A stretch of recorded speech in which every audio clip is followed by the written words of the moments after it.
John Lungila, parce que j'ai un député national avec moi. Il a cité un article de la Constitution, Daniel Safou, l'article 240, par rapport et entrée aux traités et accords internationaux. Est-ce que l'Assemblée nationale était au courant que des avions étrangers allaient survoler l'espace aérien congolais? Est-ce qu'on vous avait annoncé, est-ce qu'on vous avait informé? Oui, en fait, devons éviter certaines contradictions. Les chefs de l'État, c'est le chef suprême, n'est-ce pas, des armées. C'est comme ça qu'on l'appelle. Il y a eu un accord secret avec l'Angola, qu'on se le dise. Vous savez ce qui s'est passé? J'aimerais que les gens prennent les stylos et notent, surtout ceux du FCC, ce qu'on appelle en français un coup de sémence. J'insiste, c'est un coup de sémence. Un coup de sémence signifie un avertissement lancé à l'autorité morale du FCC. Oh, donc c'est vrai. C'est un avertissement. Mais c'est grave ce que vous dites. Je te l'ai dit. Parce que là, donc,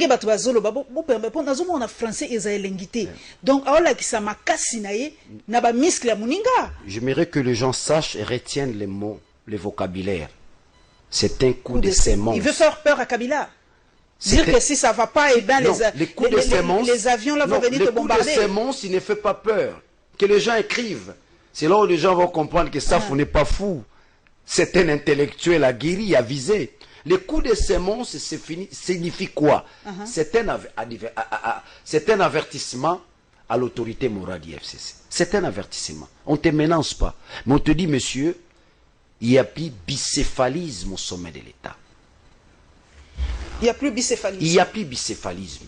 C'est comme ça qu'il y a ces coups de sémence. C'est un avertissement. On te dit, monsieur, il n'y a plus bicéphalisme au sommet de l'État. Qu'est-ce qu'on n'appelle pas bicéphalisme? Bicéphalisme veut simplement dire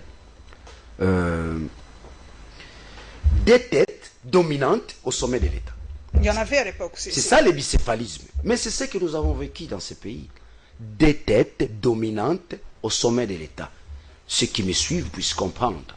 Aujourd'hui, je sens Daniel Safou proche de Fachi. C'est pour ça que les gens disent que vous avez basculé. Aujourd'hui, vous n'êtes plus anti-Fachi, vous êtes aujourd'hui pro parce qu'il vous a reçu. On va en parler tout à l'heure. Mais aujourd'hui, on sent un changement de langage. Non. Je suis direct. Non. Ce n'est pas le Daniel Safou que nous connaissons aujourd'hui. Daniel Safou est dans l'opposition. Il y a eu un appel. Cet appel a un sens profond. Le pays est en voie de disparaître. Il faut commencer d'abord par sortir le Congo, n'est-ce pas, du gouffre. Parce que le Congo est dans un fond sans fond. Qu'on se le dise. Quand vous posez la question à Kabila, il vous dira cette situation remonte depuis 65. Mais qu'avez-vous fait? Quand vous posez la question, n'est-ce pas, à Félix Tshisekedi, il vous dit non, je ne saurais plus continuer.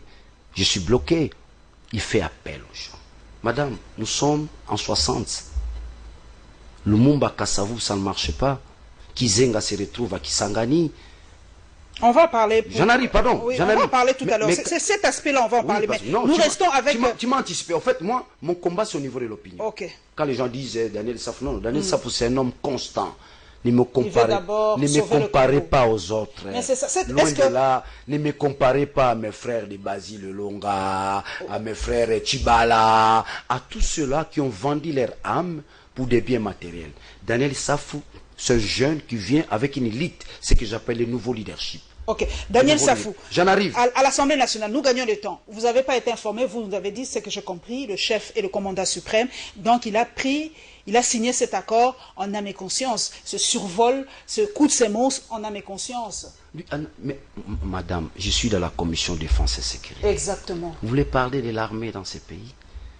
Vous prenez les services de renseignement, ce qu'on appelle ailleurs les services d'intelligence. Ils vous proposent, n'est-ce pas, la rubrique à 100%. Mais quand vous votez les budgets, ils n'ont que 10%. Je prends les cas. 40 milliards devant servir, n'est-ce pas, l'ANER. Mais quand nous votons les budgets, ils n'ont que 6 milliards. Ils vont faire quoi avec ça?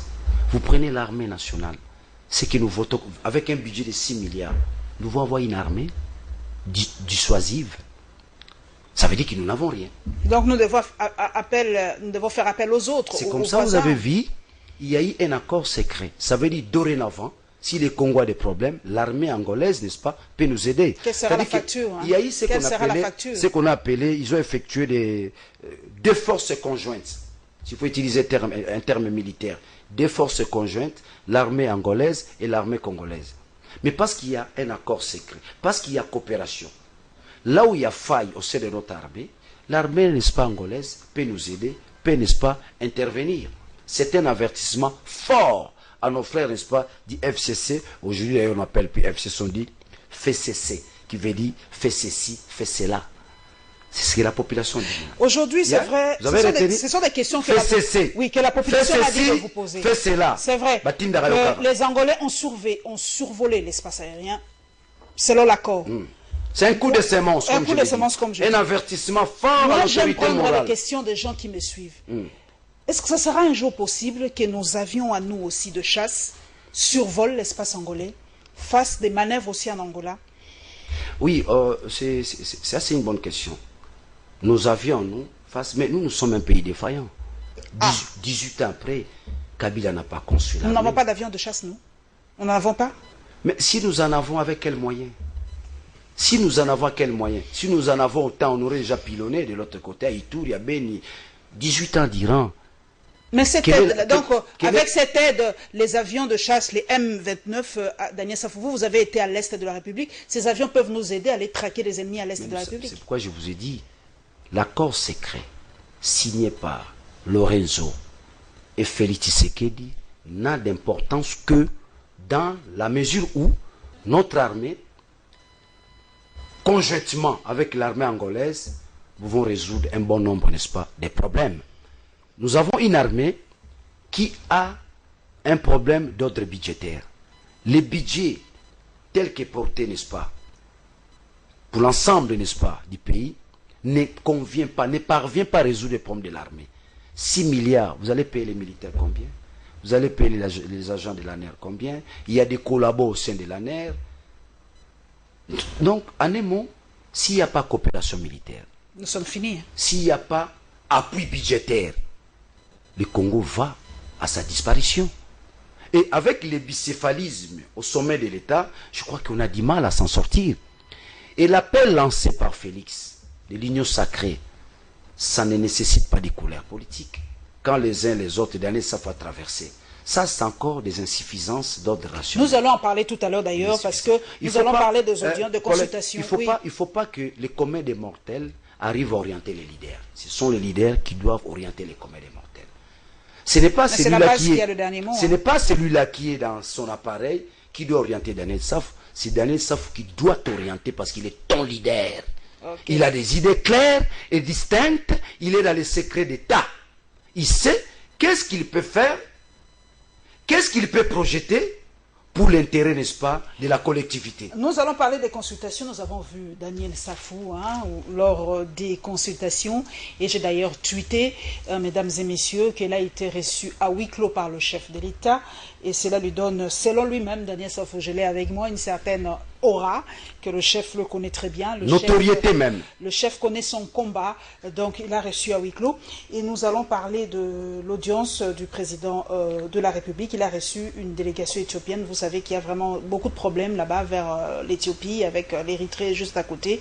Et voilà, nous allons en parler tout à l'heure.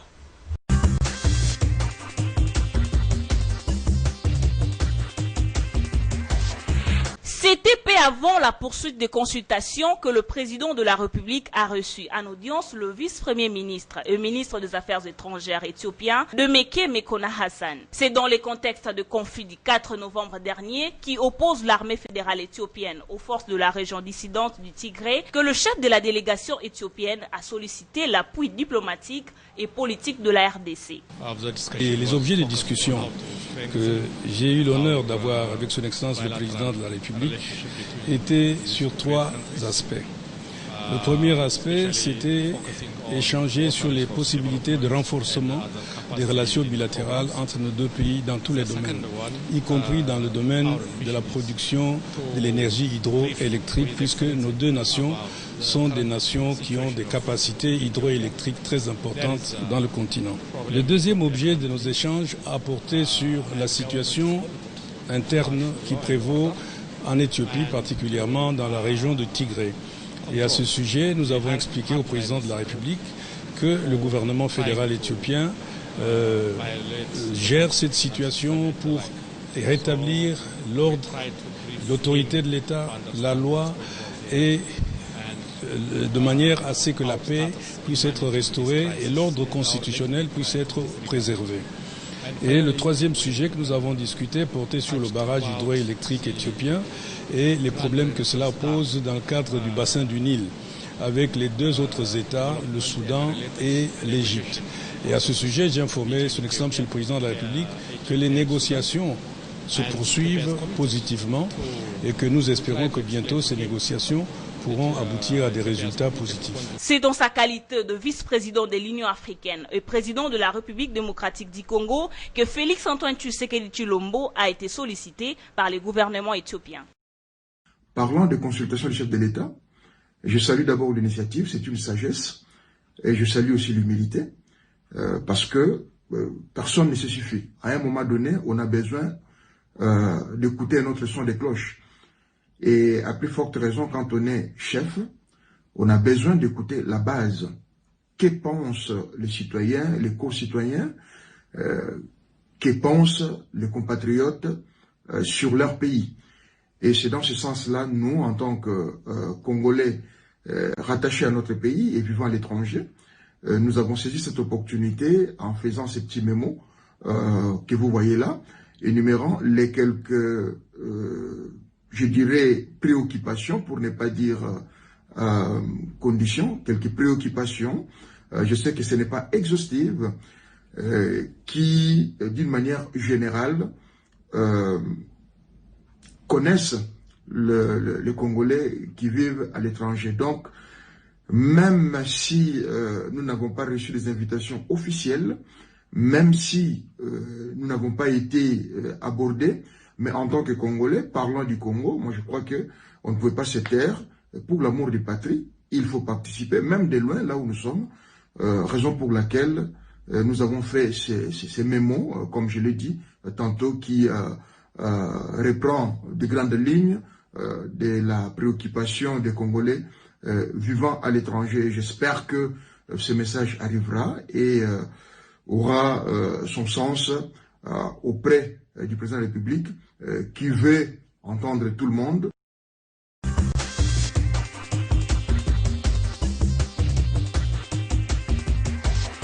Daniel Safou, l'appel du chef de l'État, cet appel de l'Union sacrée, moi ça me fait penser à l'appel de Charles de Gaulle, l'appel de 1944, du 6 juin 1944, quand il appelait à la résistance lors de l'occupation allemande. Est-ce que cet appel de l'Union sacrée du chef de l'État est-il l'aveu de son impuissance ou l'aveu de son échec ou simplement un appel pour bouter dehors Joseph Kabila? Et cet appel gravite autour de ce que moi j'ai appelé les bicéphalismes au sommet de l'État. La crise actuelle dans notre pays découle de l'existence du bicéphalisme au sommet de l'État.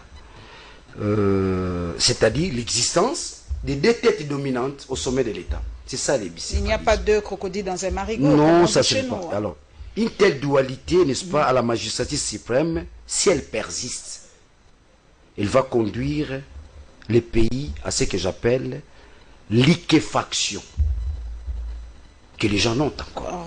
Rendre liquide. Non, pas rendre liquide. Liquéfaction, simplement dire à sa disparition, à la disparition du pays. C'est-à-dire que nous partons du bicéphalisme. À la disparition. Non, le bicéphalisme, qui est d'ailleurs la crise actuelle, c'est-à-dire des têtes dominantes au sommet de l'État, au niveau de la magistrature. Alors, parce que vous avez bicéphalisme... Mais vous l'affirmez comme ça, lui-même le chef disait qu'il n'y a pas bicéphalisme, il est le seul chef de l'État, il a répondu à cette question devant nos confrères de la presse étrangère, il a dit qu'il est le chef de l'État. Il a cru à la bonne foi de son partenaire. Rappelez-vous, Félix a défini Kabila comme étant d'abord un partenaire. C'est que moi, le père de l'alternance. Ce que j'ai appelé à son temps du sociodrame. Ce n'est pas le père de l'alternance. Il n'a jamais eu l'alternance dans ce pays. J'ai appelé cela du sociodrame. Le sociodrame, c'est un théâtre au sommet de l'État. Maintenant, là, j'apporte un nouveau vocabulaire. Lorsque le bicéphalisme persiste. Ça risque, n'est-ce pas, de nous conduire, ce que j'ai appelé à la liquéfaction. La liquéfaction veut simplement dire la disparition du pays. Alors, acceptons-nous, maman Paulette, que ces pays puissent disparaître. Si nous acceptons que les Congo puissent disparaître, tant mieux.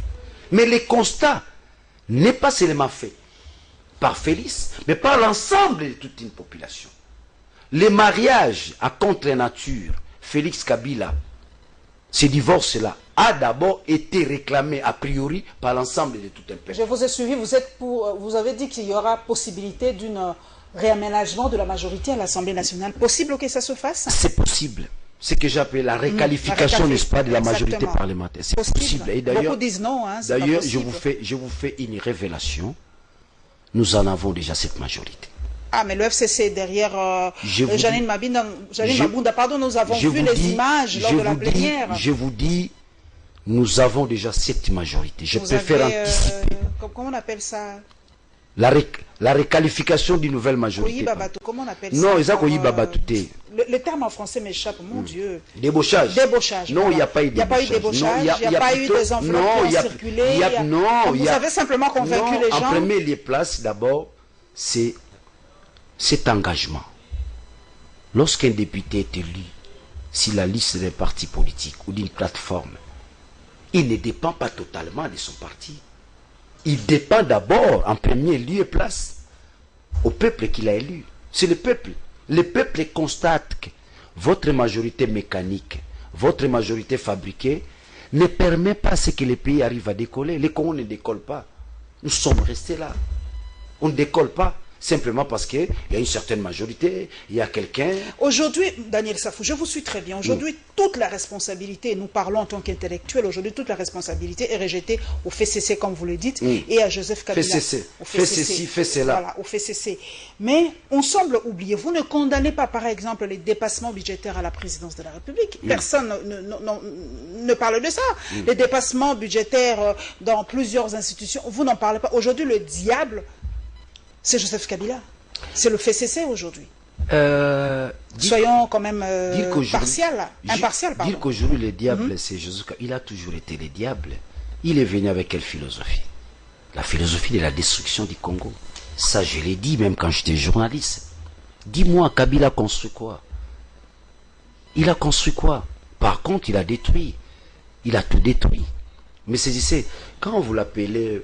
père de l'alternance. C'est pas moi, hein, c'est Fachi lui-même qui l'a appelé le père de l'alternance. Ça, ce sont des infirmités graves. Il n'est pas le père de l'alternance. Il n'en est pas. C'est suite à une pression. Kabila n'a pas pu contenir la pression de tout un peuple. Rappelez-vous, Rossi, Kapangala, beaucoup sont morts. Nous tous, nous avons eu des chocs. Aujourd'hui, je porte des lunettes. Ce sont des gaz lacrymogènes.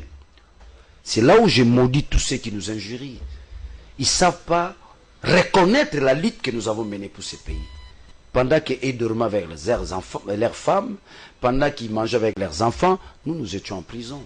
J'étais en prison. Aujourd'hui, quelle ingratitude. Et nous autres interpellés par les services à l'époque. Pour ceux qui ont mené la lutte, tu peux t'hasarder, les injurier, ils sont fumeurs du chanvre, ils sont fous, ils prennent de l'eau pipi. Ce sont des injures, vous n'allez pas nous décourager. Nous continuons notre lutte. Et d'ailleurs, je profite à travers votre mission. Tous ceux qui m'injurient, ils sont ignorés par moi. Je les ignore. En fait, Daniel Safou, c'est un leader majeur. Les consultations... Je ne peux pas m'intéresser aux leaders mineurs. Les consultations continuent leur bonhomme de chemin. On a vu presque toutes les couches sociales défiler chez le chef de l'État. Est-ce que vous pensez que ces consultations, comme le chef l'a dit, il reviendra vers nous? Il y aura vraiment des décisions, permettez la tautologie, des décisions décisives, des décisions tranchantes avec le passé. Est-ce que ce divorce sera réellement consommé? En fait, parce que c'est le souhait de tout le monde. En fait, vous le dites d'ailleurs, c'est le souhait de tout le monde. Il y a une volonté populaire là-dessus. Les uns et les autres qui ont été consultés, leurs réflexions gravitent autour, n'est-ce pas, de ces divorces. Je vous ai parlé du bicéphalisme au sommet de l'État, des têtes dominantes au sommet de l'État, ça ne marche pas. Par conséquent, lorsqu'il y a bicéphalisme, c'est la disparition, n'est-ce pas, du pays. Parce qu'on ne sait pas qui est porteur, n'est-ce pas, de la vision. Quand vous écoutez Félix, il dit, j'aimerais commencer d'abord à sortir du Congo du gouffre. Nous ne parlons pas encore du développement. Nous parlons d'abord sortir le Congo, n'est-ce pas, dans son gouffre. Le Congo, c'est comme un volcan en sommeil. Il risque d'exploser un jour. En tout moment. Et on n'est pas loin. Si nous continuons avec des têtes dominantes au sommet de l'État, je crois que ça va exploser. Nous allons... Pour que cela n'explose pas, j'en arrive, les uns et les autres, les réflexions... Mais tout le monde parle de la rencontre, la véritable consultation, c'est entre... Donnez-moi une minute, s'il vous plaît, entre Fachi et Jikaka. Ceux qui ils doivent, ces deux-là, se rencontrer et parler. Puisque les ambassadeurs vont par-ci, par-là, la Senco va par-ci, par-là, Martin Fayoulou aussi, on le consulte. Il y a des gens où... il faut bavanda basomi. Nana lobelo komona ba bazola nana lobano la linga. Lobanano. Un nègre parce que Kabila za nègre ndetingai moto moindo.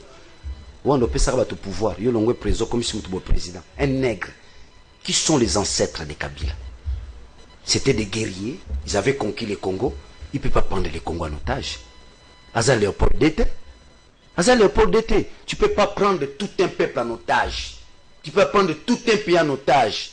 Pour la komilinga mingi, pour la rosala soki ndenge nini, non, trop c'est trop. Chaque chose est sous caca. Kabila doit le savoir. Après ces consultations, règne naïe, ils assurent. Et bon pour la Martin, Martin Fayoulou. On te voit souvent avec Martin Fayoulou. On t'a vu d'ailleurs aller l'accueillir. Est-ce que vous comprenez cette position de Martin Fayoulou, ce silence? Est-ce que lui n'a pas accepter cet appel de l'Union sacrée? Pourquoi il n'en veut pas? Pourquoi il ne dit rien par rapport à l'appel de l'Union sacrée, l'appel de Félix Antoine Tshisekedi? Et Félix, la vision est la même. La congolité. Fayoulou pense, pour que les Congos se développent, devons partir des réformes. Des réformes. Félix pense, pour que les Congos, n'est-ce pas, se développent, devons sortir, n'est-ce pas, du gouffre. Et sorti du Congo du gouffre pour des réformes. Donc, et Fayoulou et Tshisekedi parlent le même langage à des mots différents. Mais déjà, Fayoulou à son temps, il est monté sur ses chevaux pour dire qu'on doit réformer la CENI. On doit réformer la Cour constitutionnelle. Quand Félix lance l'appel, c'est autour des valeurs, notamment la CENI. Moi, je suis victime de la CENI. Je me rappelle. Élu de manière exceptionnelle, un bon matin, on te dit non, on t'invalide. Fini ce genre de blagues. Je suis là autour des valeurs, la CENI. Nous allons, n'est-ce pas, laisser la CENI pour Kabila, ou nous allons laisser la CENI pour le bien de tout un peuple. En 2006, nous avons connu cette aventure. En 2011, nous avons connu cette aventure. En 2018, nous avons connu cette aventure. Pas en 2023, en tout cas. En un mot, Kabila a pris le Congo comme étant sa poche. Kabila a pris le Congo du genre de Léopold II. Regardez, tous ceux qui nous dirigent aujourd'hui s'inspirent de Léopold II. S'inspirent de Léopold. Mobutu s'est inspiré de Léopold II. Lui, Joseph Kabila, même quand il laisse sa barbe là, dans l'ordre symbolique, ça veut dire quoi? Ngaïnde Léopold II, Ngaïnde Kolomboko. Kabila le Parlement, Kabila le Sénat, Kabila la territoriale, Kabila les rois fainéants, c'est-à-dire l'exécutif. Finalement, c'est quoi? Tu es qui, monsieur? Nous t'avons tous vomi. Nous avons dit bye bye à ces messieurs. Mais par le biais de la tricherie, tu reviens en puissance. Toko Bundisaya, Toko Tikayote, Baimbo Kabako Sangana, Toko Sukisayo, Mbokesayote. Accordons-moi encore une minute parce que c'est vraiment important. Nous avons suivi la sortie médiatique du professeur Bouchab qui a parlé de la primocentrisme. Si je ne massacre pas, mais je crois qu'il parlait de la primauté du Premier ministre par rapport au président. Il y a beaucoup plus de pouvoir que le président de la République. Et ça m'a rappelé l'épisode Kasavubu, Lumumba Kasavubu. Alors, en tant qu'intellectuel, en tant que député, qui a plus de pouvoir? Vraiment avec des mots terre à terre pour expliquer à cette population, qui a plus de pouvoir? C'est le Premier ministre ou le président de la République? Dans notre gestion aujourd'hui. Bouchab serait à mesure de poser une telle question à l'époque de Kabila, que Kabila a plus de pouvoir que le Premier ministre. L'ironie du sort. C'est-à-dire, ils constatent que les pouvoirs qu'ils avaient hier, ils n'en ont pas. Nous avons un Premier ministre, un roi fainéant, un fatigué. On va compter sur ces messieurs-là par rapport à quoi? On va compter sur ces messieurs-là par rapport à quoi? Partout où il est passé, il ne s'est jamais démarqué financièrement. Il ne s'est jamais démarqué. Il est fatigué. En les regardant, il peut avoir 48, 49 maladies, des petites maladies dans son corps. Il peut en avoir. Hein?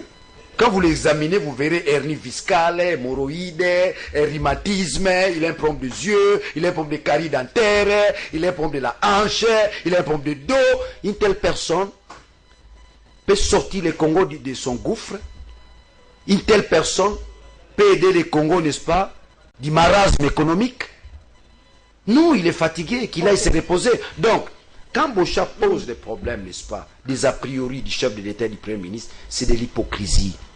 C'est cette science-là qui ne permet pas à ce que nous puissions décoller. Mais par contre, c'est cette science-là qui permet à ce que les uns et les autres puissent enfouler leur ventre. Nous allons parler. Vous croyez vraiment à son temps, Kabila président, vous allez mesurer le pouvoir de Kabila et du Premier ministre? Non. Tout ça, c'est de la fantaisie. De la fantaisie. Tout ce que nous demandons, que le roi fainéant arrive à démissionner. Il n'est pas l'auteur. Voilà, Merci. Nous allons parler des passeports. Premier ministre S'il vous plaît. Nous allons parler des passeports. Hein. Vous le savez, le prix du passeport est tombé. C'est $99. Mais beaucoup de questionnements aussi autour du nouveau, du nouveau contrat avec la même société Semlex. Les gens se demandent si le $99 englobe tout, s'il n'y a pas des frais connexes par rapport à cela. Et nous allons parler de la journée mondiale de toilettes. On néglige souvent cet aspect des choses, mais quand les télévisions étrangères balancent les toilettes congolaises à la télévision, ça nous fait extrêmement mal. Donc nous allons suivre ce énième condensé, mesdames et messieurs.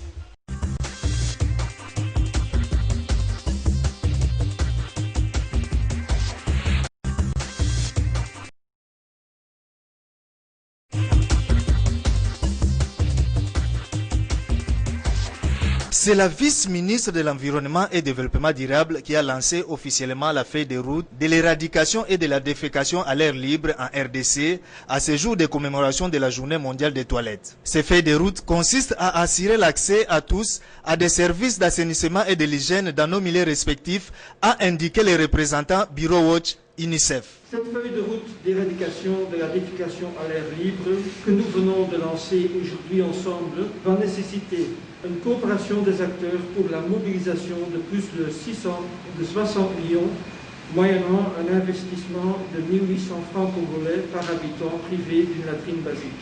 Plus de 2 millions d'enfants, soit un enfant sur 5, souffrent de diarrhée, due en partie du manque d'assainissement de base.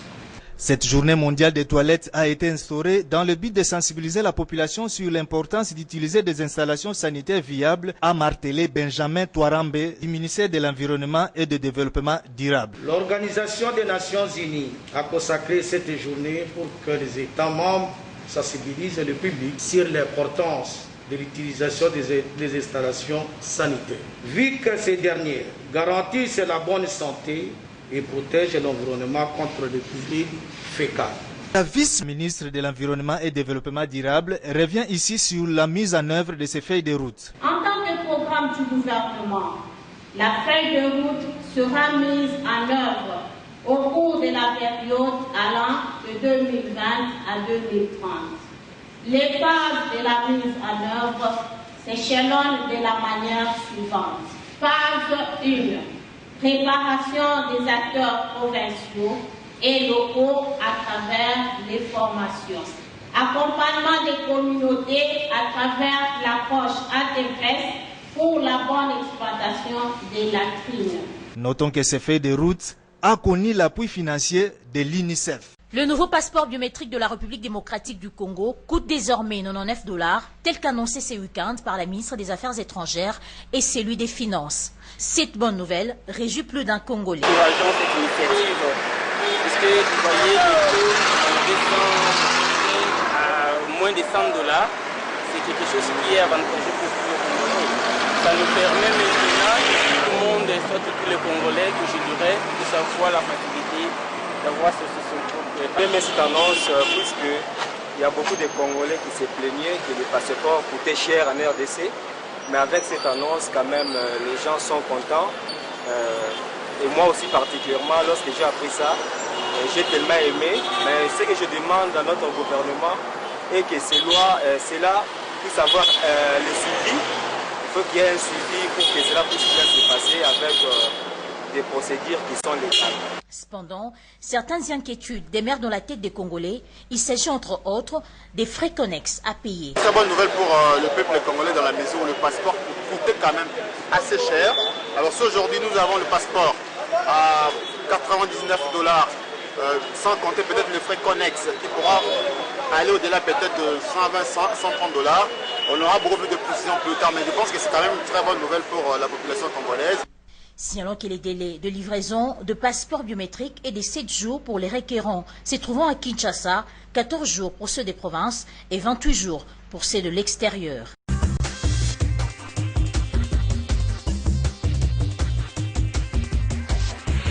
Daniel Safou, parce que vous avez déjà votre passeport qui est encore valide, hein? Oui, j'ai le passeport jusqu'en rouge. 2000, vous c'est diplomatique. Hein? Jusqu'à 2023. Je suis un député national. Quand même. Autorité budgétaire. Mais aujourd'hui, le prix est à 99 $. Mais les gens se posent toujours la question, est-ce que cela englobe tous les frais? Parce que nous savons comment ça se passe, il y a la NER, il y a ça. Et les gens pensent que ça peut avoisiner, vous avez suivi ce compatriote, entre 120 et 125 $. Et on a reconduit la même société problématique, Semlex. En tant que député national, quelle est votre analyse de cette situation? Mon analyse, on doit avoir du respect au peuple congolais. Vous savez, il ne faudrait pas que ces peuples puissent continuer toujours et déjà à souffrir. Vous savez, la mission des politiques, la mission de ceux qui dirigent, la mission de l'État, c'est de réduire, n'est-ce pas, la souffrance de tout un peuple. C'est ça.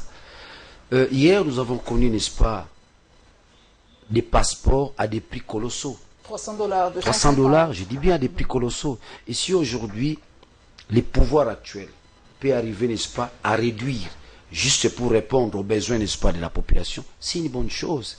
Mais cela doit se faire, n'est-ce pas, dans le respect de la population. Il ne faut pas y aller, 90 $, quand vous présentez là, non, il y a aussi des frais connexes, il faut 120 $. Là, c'est porter atteinte à l'honneur de tout un peuple. Mais pourquoi ne pas fabriquer ces passeports carrément chez nous? Est-ce qu'on n'a pas une institution comme l'hôtel de Monnaie, je ne sais pas moi quoi, la Banque centrale, quelque chose comme ça, qui peut fabriquer les passeports à moindre coût? Vous savez, Madame Paulette, c'est l'une des raisons que Félix a convoqué l'Union sacrée. Vous savez, la raison fondamentale de l'Union sacrée s'articule à une seule phrase.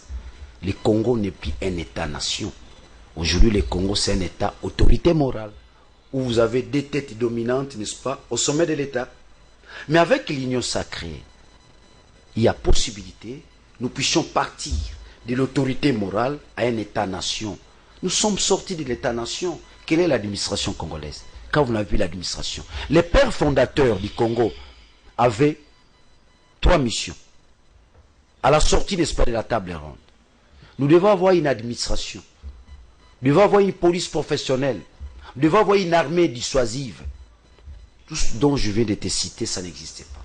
L'administration congolaise n'existait plus. Ça veut dire que c'est la disparition du pays. Donc, il faut une certaine prise de conscience, que chacun de nous puisse s'arrêter pour dire que non, ce pays ne marche plus. Et ce pays va disparaître. Qu'est-ce que nous allons léguer à nos enfants? Qu'est-ce que nous allons léguer à la progéniture?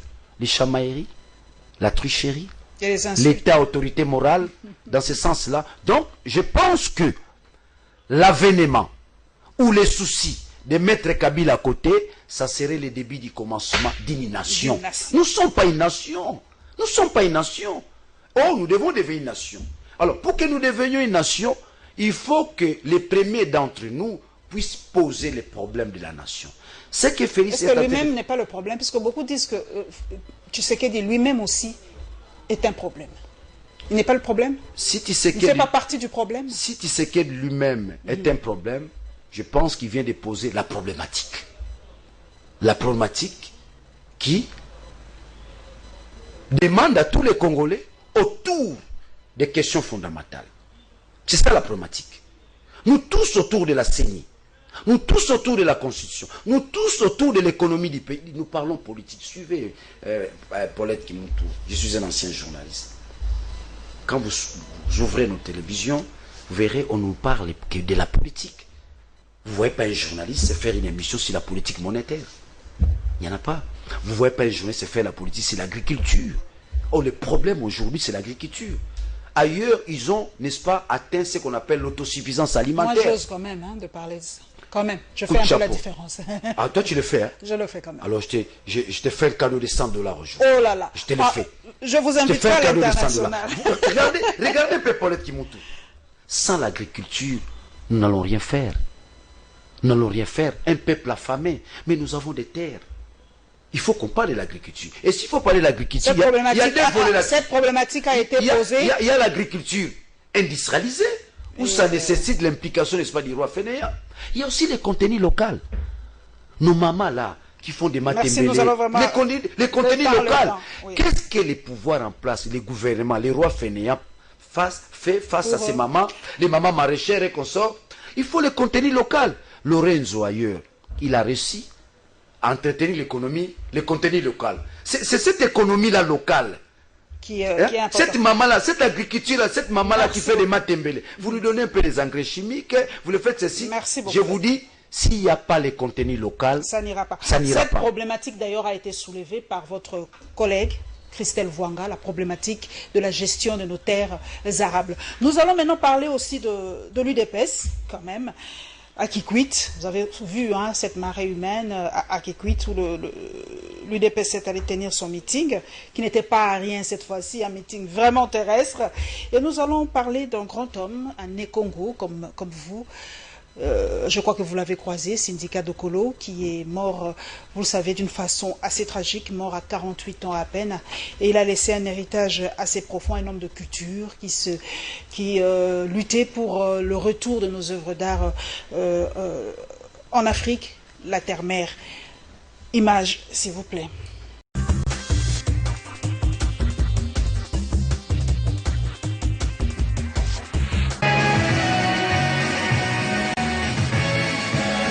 Tous debout chantant à l'unisson comme un seul homme l'hymne de leur parti, les militants et sympathisants de l'UDPS, district de Lonkonga, réunis au rond-point Willery. Occasion pour l'ancien président de la Ligue de jeunes de l'UDPS de sensibiliser sa base, de pouvoir s'unir autour de la vision du chef de l'État. Le chef de l'État a vu mon canon, le lot, passeport et le moins à 185 $. Et commis 99 $, maman répond le chef de l'État. Mais à moi, la Seigneur Nabino, nous sommes Dieu, surtout à la chef de l'État, pour être tout ça là, union sacrée, où le consomme biso, pour développer mon biso. Dr Yves Bunkulu-Zola, ministre du Tourisme, a rappelé les bonnes actions du président de la République depuis son ascension au pouvoir. Pour nous respecter la Constitution, classe face à la Néganini, vision du président de la République. Tout ce qui n'a pas la vision à Bassango, tout ce qui n'a pas la vision à Missioni, papa la vision à Kimbaniste, père à musulman, ça l'a été, n'a pas de classe, une constitution. La base de l'UDPS, Lukunga, motivée à soutenir les consultations présidentielles et la constitution de l'Union sacrée voulue par Félix Tshisekedi.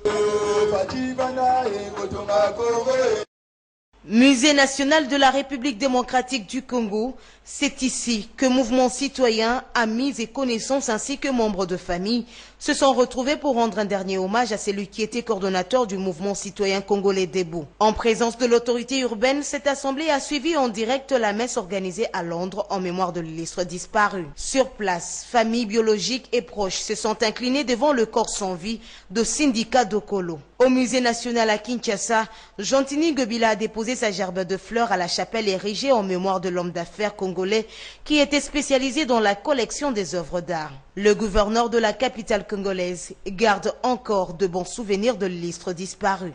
Les mots ne suffisent pas, les mots n'y pourront plus rien, tant la perte est immense, la perte est incommensurable. Mais je vais dire ici que ceux que nous aimons vraiment, ceux que nous aimons réellement, ne peuvent jamais tout à fait disparaître. Syndicat, je l'ai connu tout petit, dans la maison de ses parents. Sa perte pour moi me laisse un souvenir amer. Et je venais de traduire ici par ma présence. Jantini Gobila a saisi l'occasion pour présenter ses condoléances. Je présente mes condoléances à toute sa famille et à toutes les personnes qui l'aimaient vraiment. Le premier citoyen quinois a en outre laissé ses empreintes dans les livres de condoléances. Ici est de noter que Syndicat Dokolo a été mis en terre le 17 novembre 2020 à Londres. À cet effet, des obsèques ont eu lieu dans plusieurs villes du monde. Rappelons que celui qui était époux de la fille aînée de l'ancien président angolais Dos Santos est décédé le 29 octobre dernier à Dubaï lors d'une plongée sous-marine à l'âge de 48 ans. L'homme s'en est allé pour l'éternité, mais son combat pour l'alternance en République démocratique du Congo reste gravé dans la mémoire de plus d'un Congolais.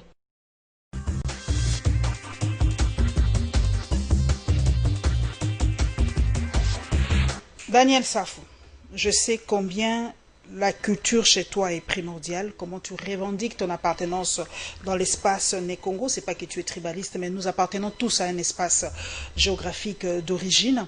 Et c'est un grand Né-Congo qui s'en est allé, Syndicat Dokolo, le fils de Dokolo. Petite histoire, son père possédait la banque de Kinshasa à l'époque et il avait beaucoup d'autres sociétés. Mais Syndicat Dokolo était connu beaucoup plus comme activiste et comme un homme de culture. Est-ce que vous avez un témoignage? Est-ce que vous l'avez connu personnellement? Qu'est-ce que vous retenez de lui, Daniel Safou? Paulette, nous avons perdu un grand homme, un combattant de la liberté. J'aimerais partager avec vous ce qu'il me dit lui-même. Nous sommes à Paris.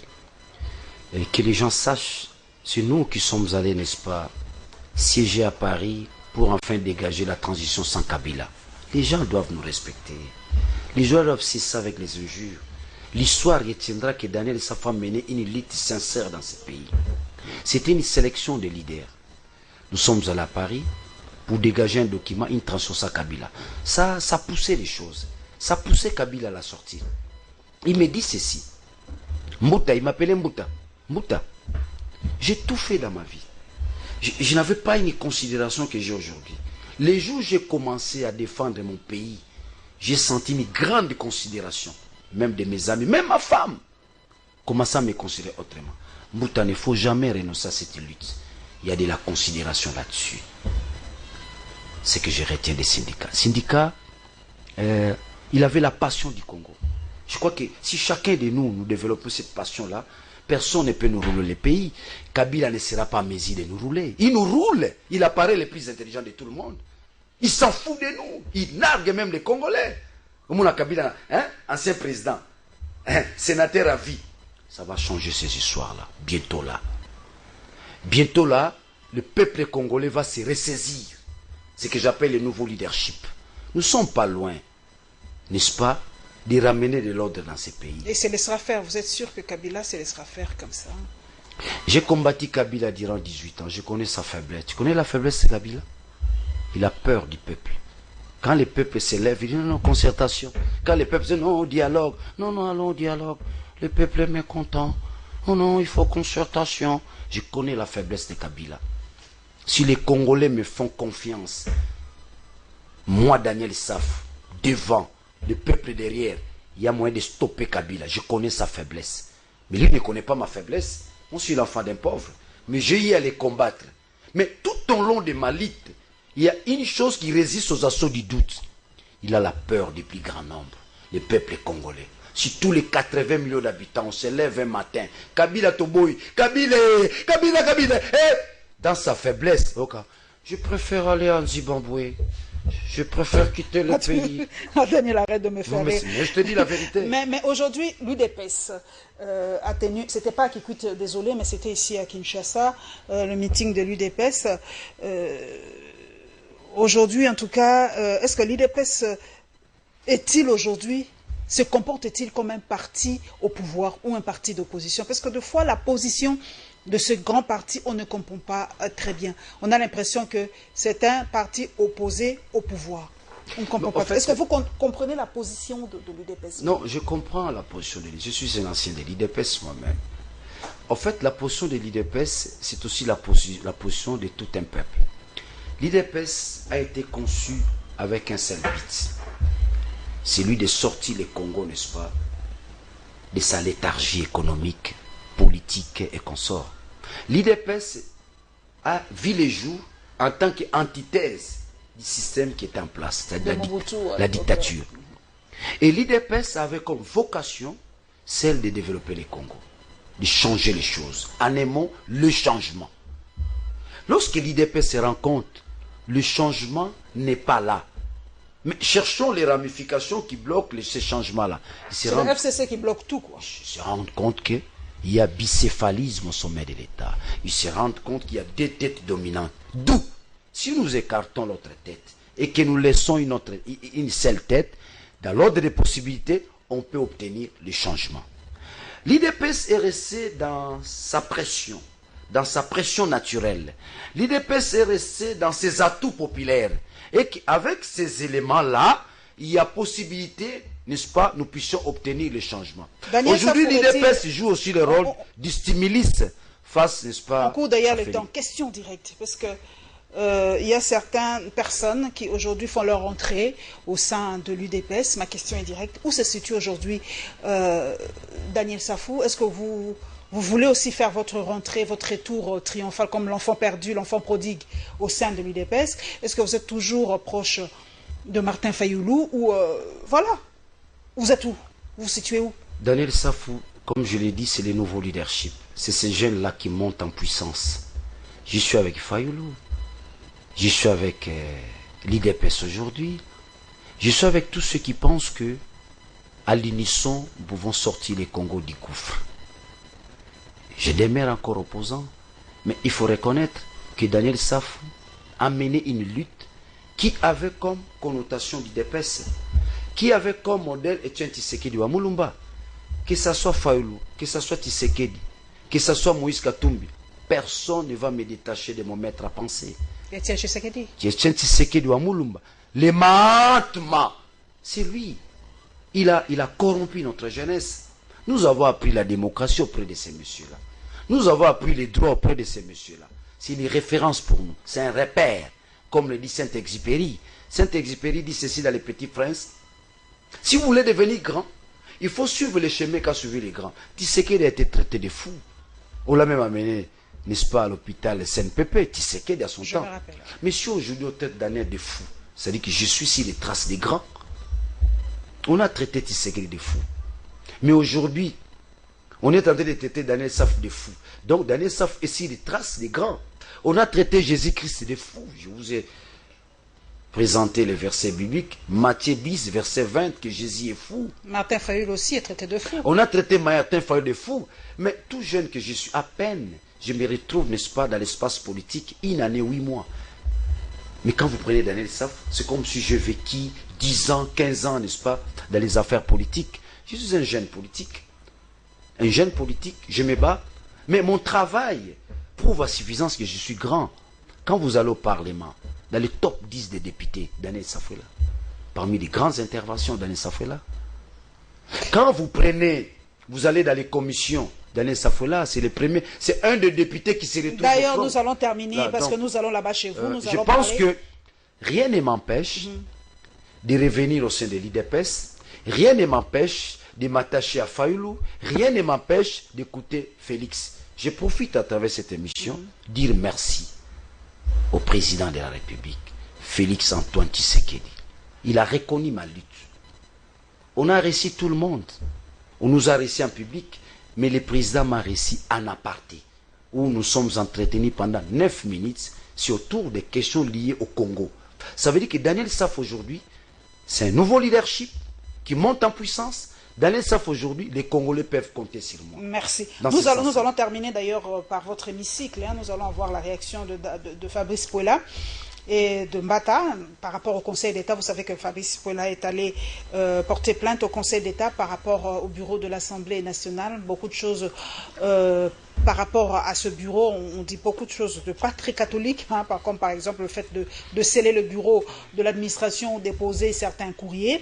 Et nous allons évidemment terminer par la dernière plénière de l'Assemblée nationale où nous avons vu les soutiens de certains députés FCC par rapport à Janine Mambunda qui a d'ailleurs eu un accident, vous le savez, selon le bureau de l'Assemblée nationale. Elle se porte bien.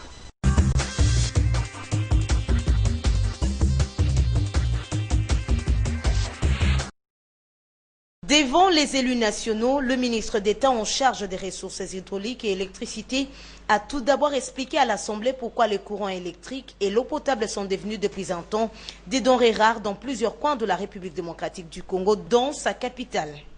Maître Eustache va ensuite énumérer une série d'actions en cours et à réaliser pour résoudre ces problèmes. Ce, avant de rappeler sa volonté ferme de s'investir pour libéraliser ces secteurs.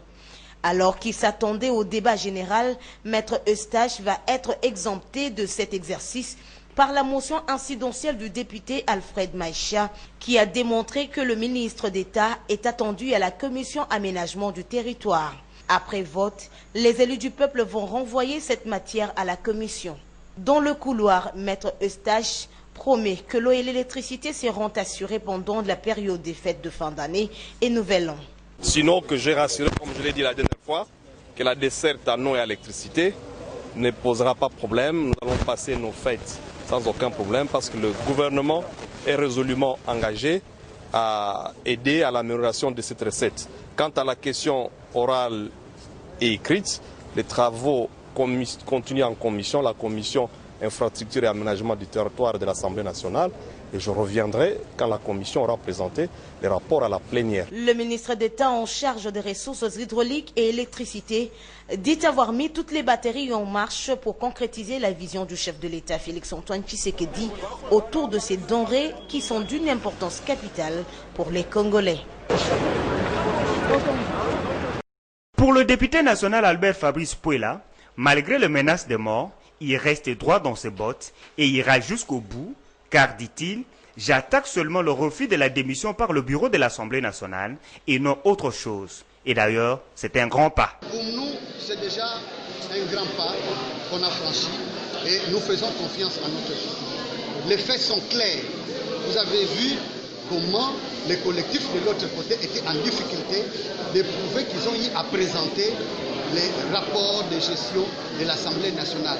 Parce que les dispositions légales, les dispositions de notre règlement intérieur sont claires. Il ne s'agit pas de déposer, mais de présenter les rapports de la gestion de l'Assemblée nationale dans les 30 jours. Faute de le faire, le bureau est réputé démissionnaire. Présent à l'audience, le professeur André Mbata dit avoir été choqué et déçu de voir le bureau de l'Assemblée nationale aligner des pénalistes dans un procès du droit administratif pour le défendre. Aussi, souligne-t-il, la question principale semble être évitée. Je m'attendais à ce que le bureau choisisse les meilleurs spécialistes du droit administratif dans un tel procès. Mais quand vous allez choisir les pénalistes, je suis un peu déçu. C'est ça ce qui tend à faire voir effectivement que le bureau ou le FCC n'a pas à sa disposition les meilleurs publicistes ou les constitutionnalistes du pays, vous l'avez vous-même. Un procès de droit administratif et vous alignez des spécialistes de droit pénal. C'est malheureux. Sur le fond, je n'ai pas entendu, effectivement il y a des questions techniques, mais sur la question principale, si le bureau de l'Assemblée nationale avait présenté son rapport, on n'est pas revenu. On ne vous a pas dit. Donc ce bureau est réputé démissionnaire depuis le 7 avril. L'affaire a été prise en délibéré et le verdict sera connu dans 8 jours.